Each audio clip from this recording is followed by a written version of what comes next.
আসন্ন বিধানসভা নির্বাচনকে সামনে রেখে শুরু হয়েছে বিজেপির গৃহ সম্পর্ক কর্মসূচি।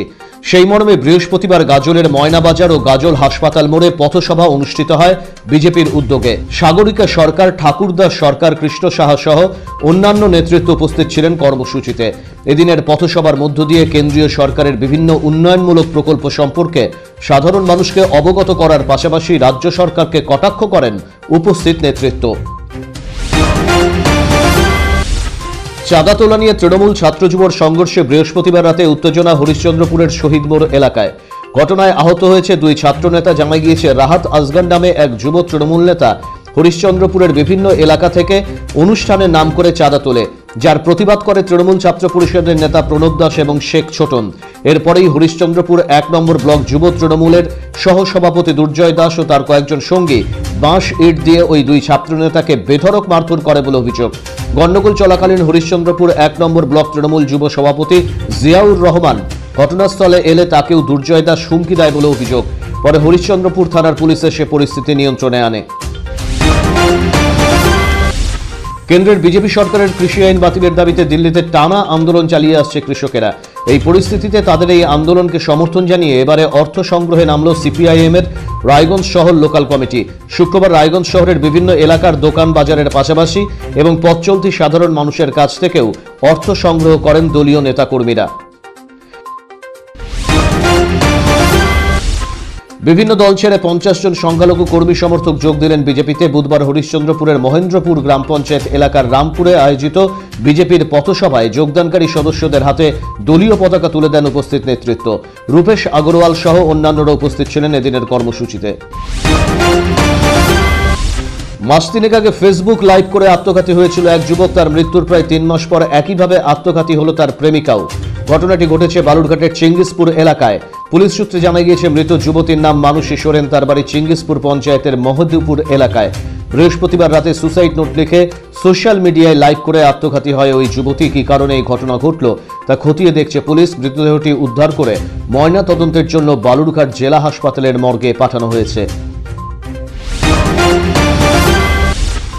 উত্তর দিনাজপুর জেলার ইটাহার বিধানসভা এলাকায় তৃণমূল কংগ্রেসের তরফে আয়োজিত হল বঙ্গধ্বনি যাত্রা। শুক্রবার একটি পদযাত্রার মাধ্যমে এই কর্মসূচির সূচনা করেন ইটাহারের বিধায়ক অমল আচার্য। ইটাহার থানার দুর্গাপুর এলাকা থেকে একটি মিছিল ইটাহারের বিভিন্ন এলাকার পথ পরিক্রমা করে। এদিনের কর্মসূচিতে বিধায়ক অমল আচার্য ছাড়াও বিউটি বেগম, প্রশান্ত সরকার সহ অন্যান্যরা উপস্থিত ছিলেন।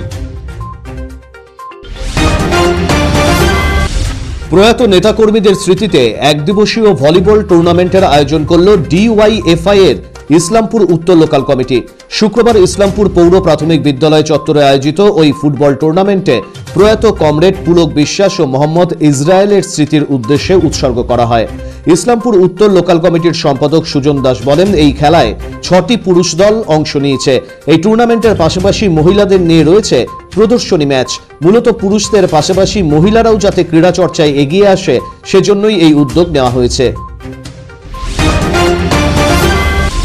ইটাহার সদর বাজার এলাকায় উন্নতিকরণের কাজের জন্য বাজারঘাট পরিদর্শন করলেন ইটাহারের বিধায়ক অমল আচার্য। শুক্রবার ইটাহার সদর সবজি বাজারে যান বিধায়ক অমল আচার্য। হাটবাজার ঘুরে দেখার পাশাপাশি কথা বলেন বাজারের ক্রেতা বিক্রেতাদের সঙ্গেও। রাজ্য সরকারের বিন্দু সেচ পদ্ধতিতে স্বল্প পানীয় জলে উন্নত মানের কৃষিকাজের চাষাবাদের জন্য কৃষকদের যন্ত্রাংশ বিতরণ করা হলো শুক্রবার। এদিন ইটাহার ব্লক কৃষি দপ্তরের উদ্যোগে শ্রীপুর এলাকায় ব্লক কৃষি দপ্তর প্রাঙ্গণে আনুষ্ঠানিকভাবে ব্লকের 35 জন কৃষকদের এই উন্নত ধরনের কৃষি যন্ত্রাংশ তুলে দেওয়া হয়। এদিনের কর্মসূচিতে ডক্টর বিপ্লব ঘোষ, ডেনিস রায়, স্বরূপ মজুমদার সহ অন্যান্য বিশিষ্ট ব্যক্তিরা উপস্থিত ছিলেন। শুক্রবার চাঁচলের মালতীপুরে আয়োজিত হল তৃণমূল কংগ্রেসের বঙ্গধ্বনি কর্মসূচি। এদিন দলীয় কার্যালয় থেকে মিছিল শুরু হয়ে বিভিন্ন এলাকার পথ পরিক্রমা করে। মালতীপুর বিধানসভার কোঅর্ডিনেটর আব্দুর রহিম বক্সি সহ অন্যান্যরা এদিনের কর্মসূচিতে উপস্থিত ছিলেন। ইংরেজবাজার পৌর এলাকায় আয়োজিত হল বঙ্গধ্বনি কর্মসূচি। রাজ্য সরকারের বিভিন্ন উন্নয়নমূলক প্রকল্প প্রচারের বিষয়ে আলোচনা করা হয় এদিন। রাজ্যের প্রাক্তন মন্ত্রী কৃষ্ণেন্দু নারায়ণ চৌধুরী, শহর সভাপতি নরেন্দ্রনাথ তেওয়ারি, জেলা যুব তৃণমূল সভাপতি প্রসেনজিৎ দাস সহ অন্যান্যরা এদিনের কর্মসূচিতে উপস্থিত ছিলেন। অবৈধ পার্কিং সরানোকে কেন্দ্র করে পুলিশ এবং গাড়ি চালকদের মধ্যে বিবাদের জেরে শুক্রবার উত্তেজনা ছড়ালো চাঁচলের নজরুল বাসস্ট্যান্ড এলাকায়। জানা গিয়েছে বাসস্ট্যান্ড চত্বরে যত্রতত্র পার্কিং এর কারণে ব্যাপক যানজট শুরু হয়। যানজট দূর করতে অভিযানে নামে চাঁচল থানার পুলিশ।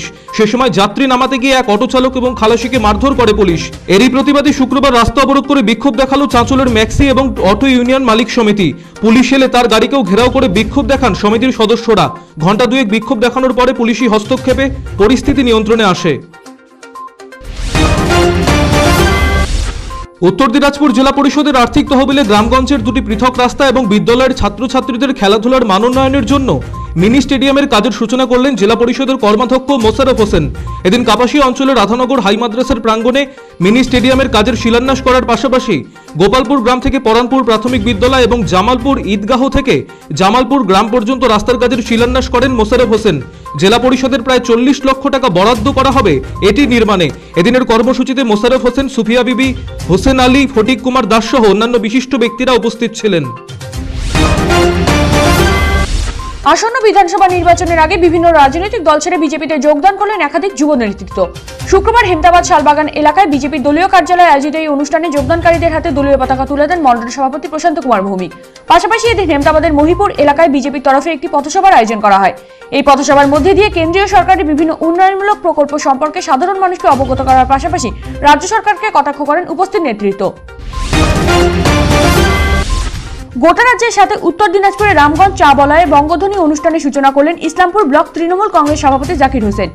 এদিনের বঙ্গধ্বনি অনুষ্ঠানে রামগঞ্জ এলাকার ব্লক স্তরের সমস্ত তৃণমূল কংগ্রেস কর্মী এবং ছাত্র যুবদের পাশাপাশি মহিলারাও অনুষ্ঠানে যোগদান করেন। পাড়ায় পাড়ায় ঘুরে তৃণমূল সরকারের বিগত 10 বছরের রিপোর্ট এবং নববর্ষের ক্যালেন্ডার হাতে তুলে দেওয়া হয়।